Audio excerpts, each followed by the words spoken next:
화장품 업체 네이처리퍼블릭 대표 정운호 씨의 법조 게이트와 관련해서 검사장 출신의 홍만표 변호사가 선임계를 내지 않고 이른바 몰래 변론을 한 정황이 하나씩 둘씩 드러나고 있습니다. 검찰은 홍 변호사가 개업한 2011년 9월 이후에 수입 내역을 모두 조사하고 있습니다.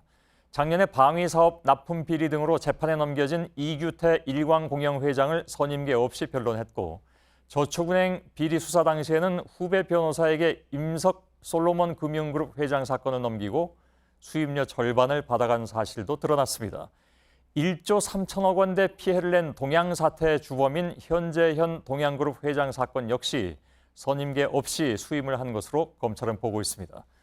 고위직 판검사들이 변호사 개업을 하면 법원과 검찰이 봐주기 수사나 판결을 하는 이른바 전관예우의 폐해를 막는다는 취지로 지난 2011년부터 전관예우금지법이 시행이 됐지만, 이처럼 선임계를 내지 않고 사건을 맡으면서 되레 탈세만 키워주는 상황이 돼버렸습니다. 검찰 출입기자 심수미 기자가 나와 있습니다. 자, 법조계에서는 홍 변호사가 사건을 싹쓸이해 간다 이런 얘기들도 많이 나왔다고 했고, 정말 그만 좀 해도 되지 않느냐 이런 얘기까지 나왔다고 하는데, 공식적으로 얼마를 버는 걸로 나와 있습니까? 말씀하신 것처럼 홍 변호사는 2011년 9월에 개업을 했는데요. 저희 취재진이 확인한 국세청 신고 자료를 보면 2011년 말까지 3개월 동안 약 25억 원, 그리고 2012년 한 해 동안 86억 원을 번 것으로 돼 있습니다. 예. 중복된 의뢰인을 포함해서 총 182건입니다. 예. 전부 그러니까 16개월 동안 110억 원을 번 셈인데, 지난번에 왜 안대희 대법관이 5개월에 16억 원인가 그렇게 돼서 문제가 크게 됐었죠. 예. 근데 기간을 따져봐도 비교를 해봐도 훨씬 더 많긴 많은 것 같습니다. 개별 사건 수임료가 어떻게 됩니까? 가장 좀 큰 액수들은 이제 우선 대기업들의 수임료들이 예. 많이 눈에 띕니다. KT가 2억 원, 대림산업은 계열사를 포함해서 3억 5천만 원을 지급했고, 삼성물산도 3억 5천만 원, 또 한화건설은 3억 원, 삼성테크인은 2억 5천만 원을 썼습니다. 예. 다 이렇게 억대 사건들입니까? 그렇지 않습니다. 수백만 원대 자잘한 사건들도 있습니다. 수백만 원대도 있습니까? 예, 사실 검사장 출신이 이렇게 수백만 원부터 또 억대까지 다양한 사건을 한 해에 수백 건씩 맡는 경우는 좀 찾아보기 힘든 일입니다. 예. 때문에 법조계에서는 좀 홍 변호사가 해도 너무하는 것 아니냐는 뒷말이 좀 줄고 나왔었습니다. 예. 근데 수백만 원이든 수억 원이든 이렇게 주고 하여간 하려고 했던 건 효과가 확실하다고 믿었기 때문인데, 그럼 결과를 한번 보죠.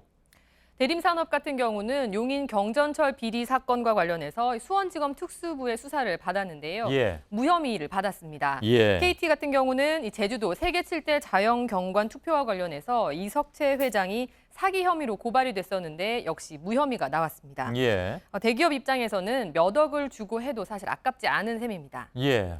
그 사건마다 성격도 다르고 그렇긴 하겠으나 결과는 아무튼 이렇게 나왔다. 그럼 기업 쪽에서는 뭐라고 얘기를 합니까? 이런 것에 대해서? 대기업에서는 좀 말을 아끼는 편인데요. 예.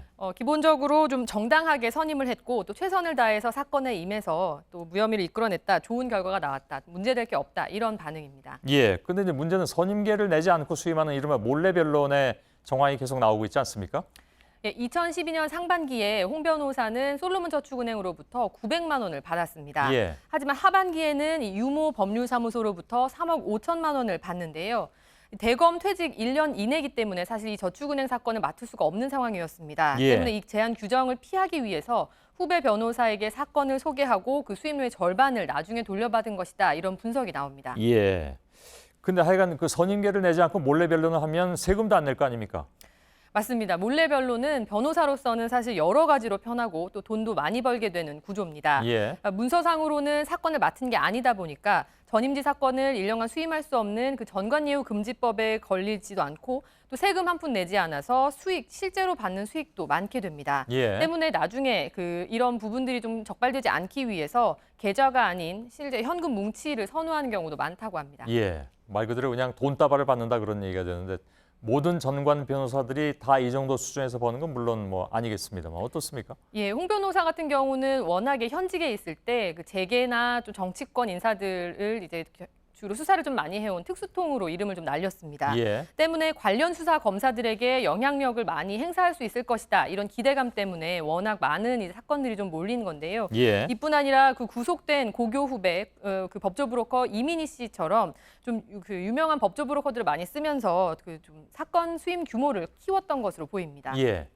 전관에 대해서 하여간 굉장히 시끄러웠던 것이 바로 전관예우법이 생겨났던 2011년 그 임시였고 이제 다시 전관 전체에 대한 조사에 들어간다 이런 얘기까지 나오고 있는데 예, 그렇습니다. 이 법조윤리협의회는 전관 변호사 380명에 대해서 그 수임 내역을 전수조사하겠다고 밝혔습니다. 예, 예. 7월까지 좀 마무리를 해서 좀 비위 사실이 밝혀지면 검찰에 수사 의뢰를 하겠다는 건데요. 예. 이 협의회 같은 경우는 앞서 2014년에도 전관 변호사 339명의 수임 내역을 전수조사해서 77명의 비위 사실을 적발한 바 있습니다. 예. 결과를 좀 지켜봐야 될 것 같습니다. 심수미 기자 수고했습니다.